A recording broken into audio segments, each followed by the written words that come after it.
রেবতীর কথা শুনে চমকে গেল ঝিলিক। সম্পূর্ণ জানতে ভিডিওটিতে একটি লাইক করে দেখতে থাকো। গল্পের শুরুতেই দেখা যায় যে ঝিলিক তো মনে মনে ভেবেই নিয়েছে পিয়ারকে কে কীভাবে জব্দ করবে, কিন্তু গৌরব তো আর সে কথা জানে না। গৌরব প্রচণ্ড রেগে যায় ঝিলিকের ওপর আর বলে, একটা অচেনা অজানা মেয়ে আমাদের বাড়িতে এসে এই রকম ব্যবহার করছে, এটা আমি কিছুতেই মেনে নিতে পারছি না।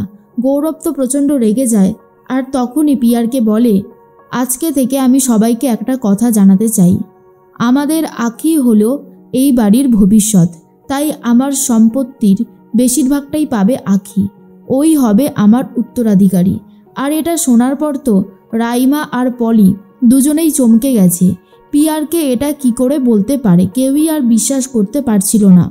তার মধ্যে ঝিলিক বলে, এই তো ডোজটা ভালো রকমের কাজে দিয়েছে, আমি তো এটাই চেয়েছিলাম, এবারেই হবে আসল খেলা। তখনই গৌরব বলে, বাহ, তুমি তাহলে জিতে গেলে, তুমি তো মনে মনে ঠিক এটাই চেয়েছিলে তাই না? আর ঠিক তখনই ঝিলিক বলে, একদমই তাই, মাঝে মাঝে জেতার জন্য একটু হারতেও হয়। আর এই কথাটা শোনার পরেই গৌরব বুঝতে পারে, আমার মনে হচ্ছে কিছু একটা গন্ডগোল রয়েছে, হয়তো ঝিলিক অন্য কিছু প্ল্যান করেছে। আর এদিকে আখিকে খুঁজে পাওয়া যাচ্ছে না, তাই চিন্তা করতে করতে দেবা পৌঁছে গেছে থানায়। দেবা থানায় গিয়ে কথা বলতে থাকে অফিসারের সাথে। অফিসার বলে, কি হয়েছেটা কি, আজকে তো শুধুই দেখছি হারানোর কেসই বেশি আসছে। দেবা তখন বলে, আমি আমার স্ত্রীকে খুঁজে পাচ্ছি না, আর আমি আমার স্ত্রীর জন্য এখানে এসেছি, আমার স্ত্রীকে কেউ কিডন্যাপ করেছে। তখনই অফিসার বলে, তাই নাকি, কিডন্যাপাররা বুঝি মাথায় ফেটটি বেঁধে লিখে নিয়ে এসেছিল যে তারা আপনার স্ত্রীকে কিডন্যাপ করতে এসেছে? এরপরেই দেবা তো প্রচণ্ড রেগে যায়। অফিসার তখন বলে, কি হয়েছেটা কি, হ্যাঁ, এখানে এত বেশি রাগারাগি করবেন না। তখনই দেবা বলে, আমি আপনাকে ছাড়বো না। অফিসার বলে দেয়, আপনার স্ত্রী কারোর সাথে পালিয়ে গেছে। কথাটা শোনার পর তো দেবা নিজের রাগ আর ধরে রাখতে পারে না, মারতে যাচ্ছিল অফিসারকে। তখনই পল্টু আটকে দেয়, বলে, তুই যদি এখন মাথা গরম করিস আর ভুলভাল কাজ করিস, এতে হিতের বিপরীত ছাড়া আর কিচ্ছু হবে না। তুই কেন বুঝতে পারছিস না, এই সময় তোর মাথাটা ঠান্ডা রাখতে হবে। তুই যত মাথা ঠান্ডা রাখতে পারবি, আমরা ঝিলিককে তত তাড়াতাড়ি খুঁজে বার করতে পারবো। এরপর অফিসার যখন নাম জিজ্ঞেস করে, আখির নামটাই বলতে গেছিল দেবা, কিন্তু পরে বুঝতে পারে আখির নাম বললে হবে না, তাই ঝিলিকের নাম বলে। এদিকে পুষ্প তাড়াতাড়ি করে খাবারটা টিফিন ক্যারিতে ভরে দেয় আর বলে, রাতের বেলা কি খাবে জেনে এসো, আর ফোন করতে বারণ করো। তখনই ঝিলিকের বাবা বলে, ঠিক আছে, তুমি যেমনটা বলছো তেমনটাই হবে। টিফিন ক্যারি নিয়ে তো এগিয়ে যাচ্ছিল।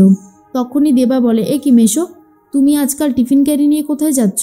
আর ঠিক তখনই পুষ্পর কথাই বারবার ভাবতে থাকে ঝিলিকের বাবা, যে পুষ্প বলতে বারণ করেছিল। ঝিলিকের বাবা তখন বলে, আর বলিস না, হুট করেই তোর মাসি একটা হোম ডেলিভারির বিজনেস খুললো, তার জন্যই আমি এই খাবারটা তাদেরকে দিয়ে আসতে যাচ্ছি। দেবা তখন বলে, হোম ডেলিভারির বিজনেস? তা তোমাদের বুঝি ঝিলিকের জন্য চিন্তা হচ্ছে না, ঝিলিক কোথায় রয়েছে, কি করছে? আর ঠিক তখনই পুষ্পর হাজব্যান্ড বলে, চিন্তা তো হচ্ছে, কিন্তু কি করবো, আশা করিও ভালোই আছে। এই বলে তাড়াতাড়ি করে সেখান থেকে চলে যায়। এর মধ্যে অনিমেষ রায় এসে দেবাকে জিজ্ঞেস করে, কেমন আছে ঝিলিক? আর ঠিক তখনই দেবা বলে, ভালো আছে। কেন বলুন তো? অনিমেষ রায় বলে, ওকে তো দেখছি না, ও কোথায়? দেবা তখন মিথ্যে বলে আর বলে, ও তো ওর গ্রামের বাড়িতে গেছে ওর বাবা মার সাথে দেখা করতে।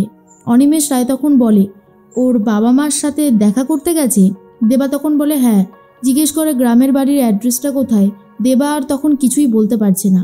অনিমেষ রায় হিসাবটা মেলাতে না পারায় বুঝতে পারে গন্ডগোল তো কিছু একটা অবশ্যই আছে, না হলে এরকম হবার কথাই নয়। কিন্তু আমার সামনে যে এসেছিল সেই তো বলছিল আখি, কিন্তু তাহলে দুয়ে দুয়ে চার হচ্ছে না কেন? এদিকে পিয়ারকে নিজের অফিসেই ছিল, তখনই উকিল রজতাভ লাহিড়ী চলে এসেছে আর বলে, আপনার হাত থেকে এবারে সমস্ত সম্পত্তি ট্রান্সফার হতে চলেছে আখির নামে। আপনি অনেক বছর আখির দেখভাল করেছেন, আর আপনাকে দেখভাল করতে হবে না। পিয়ারকে তখন বলে, মানেটা কি, হ্যাঁ, আপনি কি বলতে চাইছেন? রজতাভ লাহিড়ী বলে, আপনি ঠিক যেটা বুঝেছেন আমি ঠিক সেটাই বলতে চাইছি। তখনই চলে এসেছে আখি মানে ঝিলিক আর বলে, উকিল কাকু, আমার এই সমস্ত সম্পত্তির কোনো দরকার নেই, আপনি বরং আমার শ্বশুরমশাইয়ের নামেই সমস্ত কিছু ট্রান্সফার করে দিন। আর আখির এই কথাটা শোনার পরে রজতাভ লাহিড়ী ভাবে, আগে তো আখি আমার সামনে দাঁড়িয়ে কথাটা পর্যন্ত বলতে পারতো না, আজ হঠাৎ হলোটা কি, এইরকমভাবে কথা বলছে। আর অন্যদিকে পিয়ারকে উকিলকে জানায়, আমার বৌমার সম্পত্তির ওপর কোনো লোভ নেই, আপনি বরং ওর নামেই সব কিছু করে দিন। আর এটা শোনার পর রজতা বলাইরি আরোই বেশি অবাক হয়ে যায়।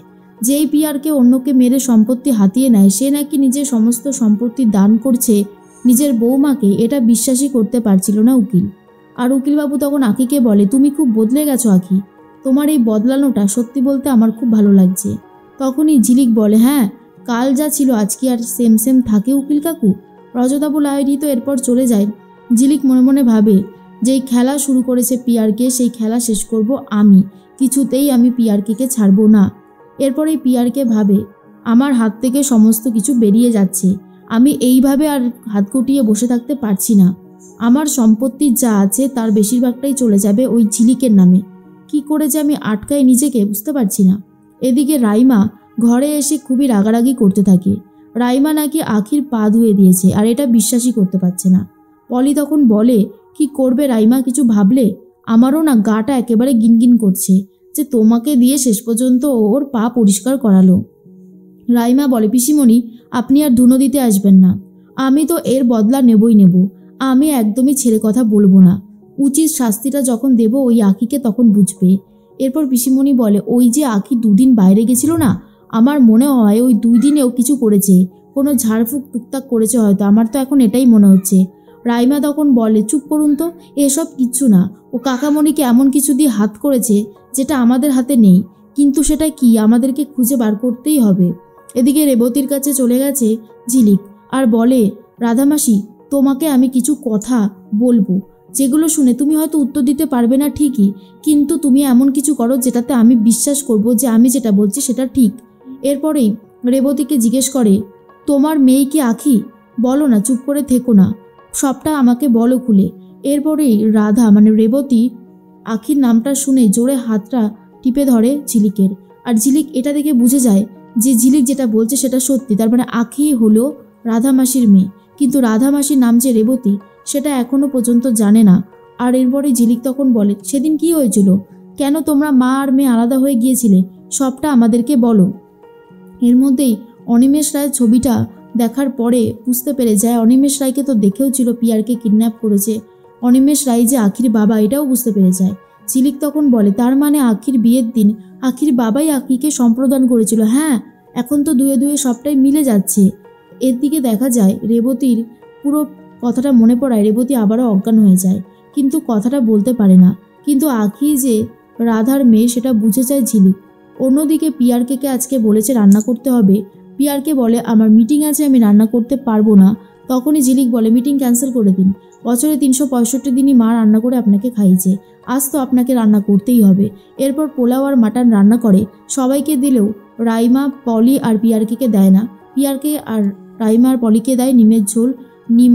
আর এগুলো দেখার পরে রীতিমতো পিয়ারকে প্রচণ্ড রেগে যায়।